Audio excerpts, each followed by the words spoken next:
ये अच्छा माहौल अच्छा है। झारखंड में भी अच्छी लड़ाई है और हम समझते हैं कि अभी की जो परिस्थिति है उसमें एनडीए की सरकार वहाँ भारतीय जनता पार्टी एक मजबूत राजनीतिक दल के रूप में उभर रही है और झारखंड में भी हमारी एनडीए की सरकार बनेगी। और इन चारों जो जगहों पर बाई पोल हो रहा है, बाई इलेक्शंस हो रहा है, यहाँ पर भी हमारी एनडीए की चारों सीटों पर स्थिति बहुत अच्छी है। कुछ बातें जो मुख्यमंत्री जी को लेकर अपोजिशन कह रहा है, आपत्तिजनक बातें कि इनसे चल नहीं रहा है, अच्छी कैसे देखते हैं?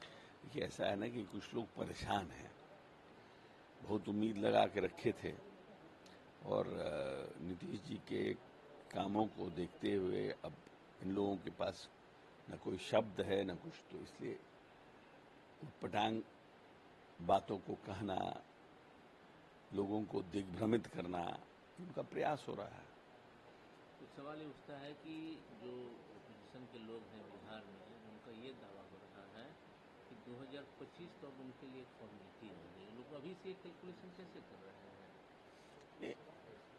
क्योंकि इसी 4 उपचुनाव में लोगों को था लग जाएगा और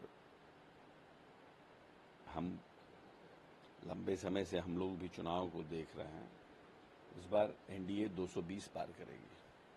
हरियाणा का जो फैसला आया उस पर कांग्रेस लगातार बोल रही थी कि हम लोग इलेक्शन कमीशन से बात करेंगे कि ये परिणाम ठीक, लेकिन इलेक्शन कमीशन ने उसको खारिज कर दिया, बोला कि अब इसमें कुछ नहीं होगा, जो परिणाम आया वो बिल्कुल सही है, इसको हम कुछ नहीं कर सकते। परिणाम में जैसे परिणाम हर जगह तो ऐसा नहीं होता है ना। अब लोकसभा चुनाव हुआ तब आप बहुत उत्साहित थे, फिर विभिन्न राज्यों में जो चुनाव के रिजल्ट आए उससे आपको कह रहे हैं, तो जब तक परिणाम आपके पक्ष में ना हो और तब तक आपको सब कुछ ठीक लगता है।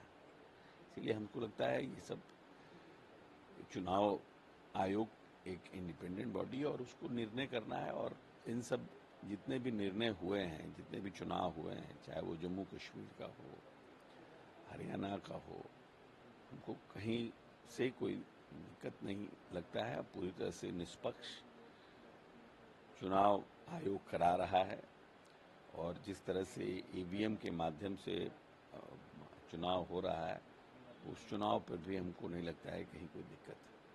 आप अगर देखा जाए तो JDU one of the oldest ally of NDA, लेकिन कांग्रेस ये आरोप लगा रही है कि बीजेपी का एक ही काम रह गया, जो उसकी एलाइज है उसको खत्म करना। क्या आपको ऐसा लगता है क्या? नहीं, हमको नहीं लगता है कि ऐसा है। हम लोग एक लंबे समय से और हम लोगों का ट्रस्ट और जो हम लोगों की अपनी ट्रस्ट फैक्टर है, आपसी जो हमारी आइडियोलॉजिकल जो समानता है, सबसे हम लोगों को एक मजबूत गठबंधन के रूप में चल रहे हैं। और बिहार में नरेंद्र मोदी और नीतीश कुमार के बाद कोई बचता नहीं है। ये बहुत ही लीथल कॉम्बिनेशन है, बहुत ही लीथल कॉम्बिनेशन। अभी एनडीए की बैठक हुई, उसमें एक तरह से एक बात क्लियर होगी कि यही एनडीए के फेस होंगे बिहार में।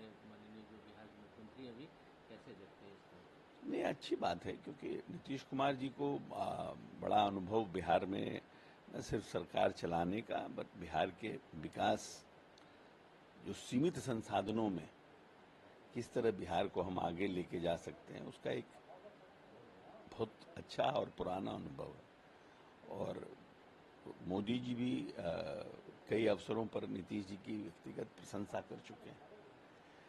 इसलिए हम समझते हैं कि मैं पहले भी कहा हूं कि नीतीश जी और नरेंद्र मोदी जी का जो साथ है वो बिहार के लिए समझिए कि एक बहुत बड़ा आशीर्वाद है और एक बहुत बड़ा पार्टी एनडीए के लिए एक बूम है। उन्होंने एक बात कही थी मीटिंग में कि कॉमनल हारमोनी जो बिहार की, उसको मैं बिगड़ने नहीं दूंगा, चाहे लोग कुछ भी कर लें।